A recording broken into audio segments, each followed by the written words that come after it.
Good morning, જય શ્રી કૃષ્ણ, જય માતાજી. તો આપણે ઉઠી ગયા અને જોઈને ફ્રેશ થઈ ગયા એન્ડ દીવાબત્તી કરી લીધા. હવે આપણે નાસ્તો કરી લઈએ. નાસ્તો કરીને જવાનું છે સ્ટેશને, સુરત ઓફિસ પર. જલ્દી જાય, નીકળીએ હમણાં. હાલો મમ્મી, જાઓ. જય શ્રી કૃષ્ણ, જય માતાજી. આપણે થઈ ગયા ફ્રી એન્ડ હવે નીકળીએ જલ્દી. ફૂલ ટાઈમ થઈ ગયો છે.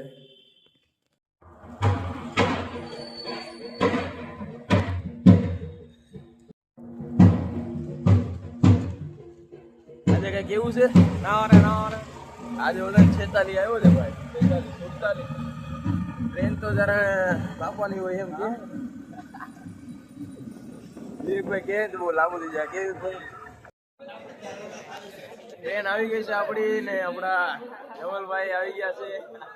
મેચિંગ કર્યું હોય તે ટ્રેન. અરે વાહ, જવા દેવા.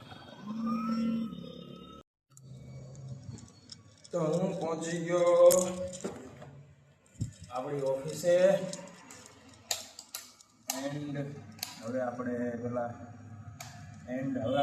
સાફ સફાઈ કરી નાખી. એન્ડ મશીન પર ધૂળ ચડી ગઈ છે થોડી, તો એ બધી સાફ કરી નાખી. એ બધી કરી નાખી. માતાજીની દીવા થઈ ગયા. હવે આપણે કરી નાખી થોડી ઘણી સાફ સફાઈ. અને પછી મશીનના સેમ્પલ કાઢવાના હોય તો સેમ્પલ કાઢવાનું ચાલુ કરી દઈએ.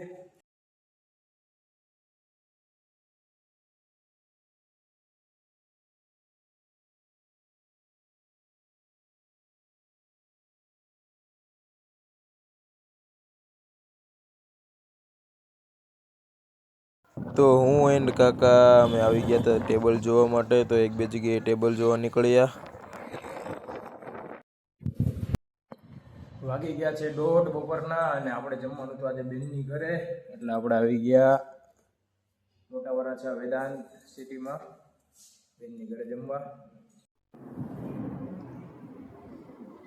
આપણે આવ્યા અને લાડુ બેન તો કરતા છે. સારું છે, સિંહ ઉતા જારા. તો હવે જમી લીધું એન્ડ હવે જાય પાછા આપણે ઓફિસે. વેપારીના સેમ્પલ કાઢવા નથી બાકી છે, એ કરીએ. પહોંચી ગયા પાછા ઓફિસે.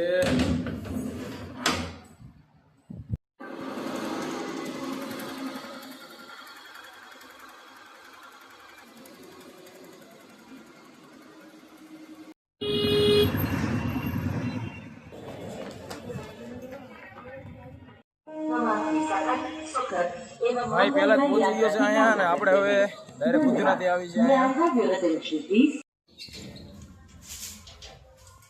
તો આપણે પહોંચી ગયા ઘરે. એની મમ્મી બનાવે છે જમવાનું. ગાંઠિયાનું શાક, રોટલી અને ખીચડી. ભાત છે, એક ભાત ખાવું હોય તો હાલો. દાળ નથી બનાવી એમ ને? આપણે તો હાલે. હાલો પેલા દીવાબત્તી કરી લઈએ. એને હવે જમવા બેસી જાય. પપ્પા વતન આવી ગયા. પપ્પા આવી ગયા, હવે જમી લઈએ. ચાલો આપણે આવી ગયા. ચાલો દીપકભાઈ, દીપકભાઈ ક્યાં? રંજીતભાઈ આપણો સામાન કરી દો રેડી. ચાલો રેડી, હાલો 4 તાવાનો સામાન આવી ગયો. ચાલો તો હવે હું ને પાર્થ નીકળી ગયા.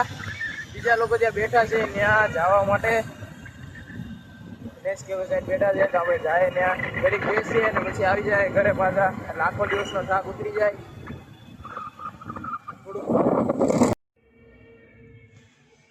તાવાનો બધો સામાન આપણે લઈ આવ્યા એન્ડ ફૂલને બધું મૂકી દઈએ ફ્રીજમાં. પછી જાય બહાર ફ્રેન્ડ્સ લોકો સાથે.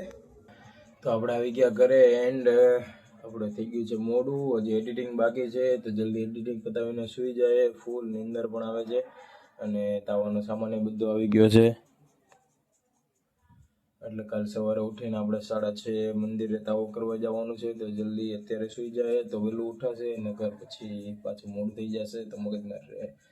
તો અત્યારે જલ્દી આપણે એડિટિંગ કરીને સૂઈ જાય. હું આજનો બ્લોગ અહીંયા જ એન્ડ કરું છું. જો તમને બ્લોગ પસંદ આવ્યો હોય તો લાઈક, શેર એન્ડ સબસ્ક્રાઈબ કરજો. મળીએ નેક્સ્ટ બ્લોગમાં. બાય, જય શ્રી કૃષ્ણ, જય માતાજી.